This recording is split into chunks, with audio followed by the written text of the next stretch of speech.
Alright guys, this time Shadow Priest secrets, items and gear in Classic that you will need for TBC. Before we start, a massive thanks to both Cherish and Trashcat for all the information and overall huge brain Shadow Priest knowledge. Cherish currently #1 NA guild as a Shadow Priest and his many years as a priest experience, and of course Trashcat world ranked 20th Shadow Priest in Classic currently. Why you should care? There are many items that you can obtain during your adventures in Azeroth that can be used for leveling, dungeons, heroics, and some are even Pre-BiS for raiding when you enter Outlands. If you can get these pieces, keep hold of them and you can find yourself saving some time, some sanity, and even some gold. Shadow Priests tend to gear a little differently than other specs. They don't need nearly as much hit as most classes, only needing 6% or 5% if Alliance. Thus, they can actually use a few of the classic items if you want to, making them really easy to gear overall. Just a quick note before we start, unlike most of the other classes, Shadow Priests don't need to worry about their stats as much. They only need 6% hit, which is 76 hit rating, even lower if you're Alliance, and that's very easy to obtain. Also, the crit is not a big deal because only things can crit are Mind Blast and Shadow Word Death, so don't worry about crit rating that much at all, okay? After that, you just want to stack literally as much spell power as humanly possible, to the point where if you wanted to, you could even go get a bunch of those green BOEs, the ones that say have the Shadow Wrath on it, and those pieces vary by how much spell power is on them and how much they cost, but they will always have more spell power than most of the pieces I'm about to show you. I sadly could not find the snippet pictures for the green gear, so they won't be listed for each slot, but just keep that in mind while you're trying to fill out those last few slots in your Pre-BiS hunt. Okay, first up, we get the Preceptor's Helm out of Nax. This is 51 spell power. And you have, of course, the Spell Strike Hood. This is a crafted BOE in your go-to. This has 3 gems and 46 spell power. I'm not going to mention the crit rating and hit rating because they're not too important right now, okay? And of course, you have the Evoker's Helm of Second Sight, which you get from a quest early on. 3 sockets, 35 spell power. And then, of course, if you're engineering, you get the crafted Destruction Hollow Goggles, a huge meta socket, another gem, and 64 spell power. So, as you can see, Preceptor's Hat from Nax is really strong. You can easily use this until you get your Spell Strike crafted, but another good option is to go Evoker's because it has 3 gem sockets, and this is from a quest you're going to be doing regardless, okay? Now, to speak on gem sockets, you can either socket 9 spell power gems or 12 spell power gems. Issue is 12 spell power gems early on only came from honor, so unless you're farming honor, so if you are farming honor for 12, then just slot those instead of when I say 9, okay? But I'm going to assume people aren't farming those, and I'm going to say 9. So anyway, Evoker's has 3 slots. You can put 3 9 spell power gems in there, which will outdo Preceptors on spell damage, okay? So, and obviously if you're engineering, then you just use Destruction Goggles. Next up, we have Nex. So out of Molten Core, you have Choker the Fire Lord, which is 34 spell power. And then you have out of a quest, Natasha's Ember Necklace, which is 29 spell power. And of course, Brutes of Heightened Potential, which is usually the go-to for a lot of casters due to the hit, the crit, and the spell power. And then, of course, the Big Dick PvP neck, which is 1 socket and 30 spell power, which is really nice, okay? So as you can see, Choker the Fire Lord from Molten Core is really good. You'd actually use that as T4 Pre-BiS, unless of course you're min-maxing and farming for the PvP necklace, which is roughly 15k honor and about 20 to 30 marks. Next up, Shoulders. Out of Nax, you have the Rime-Covered Mantle. This has 39 spell power on it. And then you have, of course, your Frozen Shadowwave Shoulders, which is 2 sockets and 50 spell power. And then out of Shadow Labs Normal, you have 2 sockets and 29 spell power with the Spolders of Oblivion, really good. And then, of course, the Cipher of Damnation quest line is Spolders of the Torn Heart with 40 spell power. Simply put, Rime-Covered Mantle will be replaced during your dungeoning, as Spolders of Oblivion are better due to the gems and being able just to socket the two 9 spell power gems, which is obviously more than Rime-Covered Mantle. Use Oblivion until you can craft your Frozen Shadowweave. As for the enchants, usually like the other classes, the Nax enchant is actually better, but for this one, it's the Aldor enchant because it has 3 more spell power, as you can see. Next up, Cloaks. Out of AQ, you have a Cloak of Devoured with 30 spell power on it, and out of Nax, you have Cloak of Necropolis, which has 26 spell power on it. This is one of those slides where I was able to find one of the Shadow Wrath as an example. I know it looks a little crappy. I had to get it from in-game on the auction house, okay? There is literally a of the Shadow Wrath piece for every piece of every option, okay? And look at the difference. It's significantly more than any other spell power. Okay, it's nutty. So you want to try to get these. Always look on the AH for every slot that you want. That's just an example. Good backup crafted BOE is 35 spell power, as you can see. Not a big deal. The Cloak is for sure one of these slots. Like I said, you're going to want to buy one of the blue or green Shadow Wrath BOEs. If for some reason you still need the hit, you can use Cloak of Devoured. However, to be honest, I'd rather use one of these cloaks right here and just socket a couple 4 hit, 5 spell power gems to get that 8 hit if I'm short. Next up, Chest. Out of Nax, you have the Crystal Webbed Robe with 53 spell power. And of course, Frozen Shadow, we have Robe, which is huge with 72 spell power, 2 gems. And out of Shadow Labs normal, you have Robe of Oblivion with 40 spell power and 3 gems. And out of Quest, out of Auk Crypts, you get Aconite, Anchorite's Robe, 3 gems, and 28 spell power. Okay, while Crystal Web Robe has a ton of spell power, it will lose out to Oblivion. And even Auk Robes due to gems. And both of those pieces are very easy to get and will hold you over until you craft Frozen Shadow Weave. Next up, bracers. We have the Rock Fury bracers that are 27 spell power, 8 hit, and then of course the AQ Burrow bracers, which is 28 spell power. And then on the TBC side, the only ones that matter are the crafted BOE bracers of Havoc. This is 30 spell power and a gem. Okay, these are really nice, really cheap, like 80, like anywhere from 80 to 100 gold to make. Okay. While the classic pieces, they have good stats if you need hit. Rock Fury even has the hit if you need it. This has the socket, and this is going to be way better. Next up, gloves. You have out of BWL, Ebony Flame Gloves. This is 43 spell power. And of course, you have out of Quest, Tempest Touch, 27 spell power, but 2 sockets, okay? Once again, look how strong these gloves are from BWL. Even with the 2 gem slots, Tempest is only 2 spell power. So it's not like, the issue is, like, you wouldn't go out of your way for it, but you don't need to go out of your way for this. You know what I mean? You're getting this from a quest, so you're going to get it regardless, okay? So Tempest is going to win because it's coming from a quest, out of Caverns of Time, which is what you do right when you hit 70, and it has 2 sockets. You're going to beat it out. Next up, belts. Ice Stalker Waist Cord out of Nax. This is 41 spell power. And then you have crafted BOE from Tailoring, Girdle of Ruination, 2 sockets and 39 spell power. And you have out of Mana Tomb's Heroic, Glyph Line Sash. This is 30 spell power and 2 gems. And then of course Unyielding Girdle, which is usually a PvP item. However, it does have 2 gems and 32 spell power, so it's nice. Ice Stalker is a pretty good belt, and you will use that until you can either farm up this from Mana Tomb's Heroic daily, or you can get your Unyielding crafted, ultimately holding out until you can get the big boy.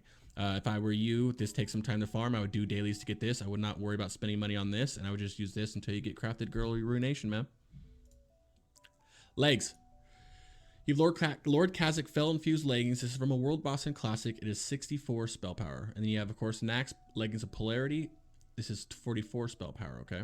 Next up, you have the Spell Strike Pants, the big boys, 3 gems, 46 spell power. They're nice. And of course, Breaches of Oculus out of BM Heroic, which is 3 sockets, 36 spell power, and it is the same exact stats, 36 spell power, 3 sockets, as BM Normal Kilt. Okay, 3 gems, 36 spell power. So the goal here is obviously Spell Strike Pants, but they're really expensive. So in the meantime, you can use Fell Infused Leggings until you get your hands on Spell Strike, because it's nice like that. That's how good they are. 64 spell power is huge, and it beats out both of these even with the gems over here, okay? Unless, of course, you're running the 12 spell power gems. Breaches is obviously a hard pass since it's the same spell power and gems as Kill, and this drops from the normal version of the Heroic dungeon that you would have to farm anyway. Next up, Boots. You have Boots of Epiphany out of AQ. This is 34 spell power. And then you have crafted Frozen Shadowy Boots, 2 gems, 57 spell power, and then of course Quest Shatrath Jumpers, 2 gems and 29 spell power. The goal obviously is Frozen Shadowy Boots, which are typically the first to get crafted as they are really good and they're the cheapest to make out of all the tailoring items, okay? You would replace Boots of Epiphany with Shatrath Jumpers once you get 70, because this comes from a quest. It has 2 sockets and it's 29, so it will beat it out. And then just use this until you can craft your boots, guys. Next up, rings. Out of AQ, you have Ring of the Fallen God. This is 37 spell power, 8 hit. And then you add Nax, you have Band of the Inevitable, which is 36 spell power, 8 hit. And of course, you have out of Mana Tomb's Heroic, Cobalt Band of Tirigosa, 35 spell power. And then of course, Seer's Signet, which is Scryer's Exalted, 34 spell power. And another Exalted Ring for 21 hit, 23 spell power, much less spell power. Ashen's Gift. And then of course, the good old Mana Storm Band, is pretty much the go-to for a lot of people. However, okay, the rings from Classic are very good for Shadow Priest. Look how strong they are. And they have a small amount of hit, which is kind of nice because it's 8. It's not like a whole bunch of hit, and you never know if you're down 8 hit, okay? And with that 8 hit, it makes it easier to sacrifice the hit elsewhere, like drop 2 gems elsewhere, just because it's 2, you know, say you have 2 hit gems, which is 4 hit, 5 stam, and another piece of gear, and you want to wear these because you can't look how good it is. This is 37 spell power. This is 35, and you have to farm a heroic every day. And this is 34 and 23, and you have to farm the shit out of Exalted reps. You know what I mean? That's crazy. So use these 2 rings into T4, man. Trinkets. Out of BWL, you have Nelt's Tear. You know what it is. You probably have it and you love it. 44 spell damage, 16 hit rating, okay? And then Mark of the Champion, which is Ultra BiS forever, pretty much, 85 spell power. 85 spell power is a lot of spell power, okay? And of course, the Restrained Essence of Saphiron, which is pretty much just a lesser version of the icon of the Silver Crescent, which is 43 spell power and 155 on use. And of course, Quag's Eye, 37 spell power with an on use, or with the equip, the chance to get 320 haste rating for 6 seconds, okay? Shadow Priests have very good options for trinkets. Now, right away, Mark of the Champion is BiS for a very long time. As long as you're fighting undead and demons, this will be super BiS. This is 85 spell damage. To put it in perspective, all but 4 bosses in Karazhan are undead or demons. More than half of Black Temple is undead or demons, and most of Sunwell Plateau is undead and demons. So this will get a lot of use during your TBC time. Icon is just a better version of Saf Trink, so you would replace Saf with Icon. However, this is 41 badges for... I mean, it is an upgrade, but you see it's 41 badges, okay? Nels tier has more spell power than Quag's, and it has a hit if you need it, but you should not need to hit this while you're in your trinkets, you know what I mean? So you should be able to run Quag's Eye, which is better than Nels tier. Weapons. Okay, of course, Nax, the End of Dreams, 95 spell power. Garbage. And of course, you have the Gladiator's Gavel, PvP, 199 spell power.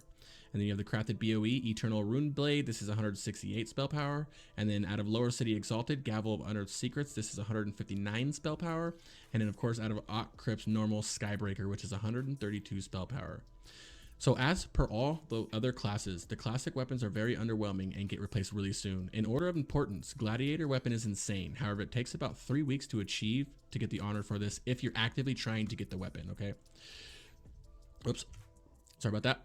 Next up is Eternal Rune Blade. This is a blacksmithing BOE that is usually extremely expensive, like 5k, okay? Leaving you with the most reasonable weapon to aim for, the Gavel of Unearthed Secrets, which is Lower City Exalted. In the meantime, just replace End of Dreams with Skybreaker out of a normal dungeon until you can get your hands on Unearthed Secrets, until you can figure out if you want to go for the big boys or the real big boy. Next up, Offhands. You have PvP Tome of the Shadow Force from Classic. This is 34 spell damage, and of course Saf's left eye, which is 26 spell damage, 14 crit, and 8 hit rating. Compared to the Classic side, for 25 badges of Justice, you have the Orb of the Soul Eater, which is 51 shadow damage. Okay, and of course Lamp of the Peaceful Radiance, which is good for the hit, crit, and spell power, which obviously, as you know, we don't need. Okay. The Offhands of Classic are really, really good. Tome of the Shadow Force is rather easy to get early on in the Classic cycle. You'll use that until you can farm the badges for Orb of the Soul Eater, which I would suggest doing either way. Last but not least, Wands.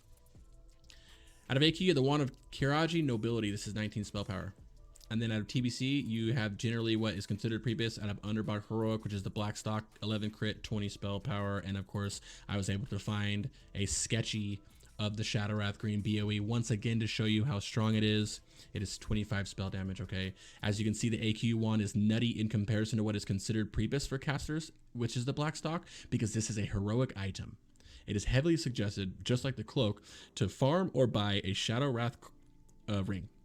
Or wand, I'm sorry. Anything of the Shadow Wrath. I was able to find one. You really want to look for these because they are fat. They're huge, okay? This is the most spell power you can get out of it. Man, all right, guys. As always, I really, really appreciate you guys. You guys give me a lot of love. All right, my guys, as always, I really appreciate the love you guys have given me, and I hope these vids are helping somebody out there, okay? I know they're not perfect. I know my audio is scuffed. I know there's good. I'm new to this. I'm trying to figure it out. I'm getting better as the time goes by, man. I just hope somebody is getting help from these videos, man. As you guys know, I am a warlock. I main a warlock. However, none of these vids are done myself or overnight. Hours and hours and hours of conversation and research and theory crafting go into putting all these videos in. So please, any input to make these any better, or if you disagree with something I'm saying, or if I missed something, please, please, please say so in the comments, my guys. Anyway, thanks for watching. As always, please hit that big ass red button and help my channel grow. And of course, I stream over at twitch.tv/CricksGaming, and I will see you guys on the next one.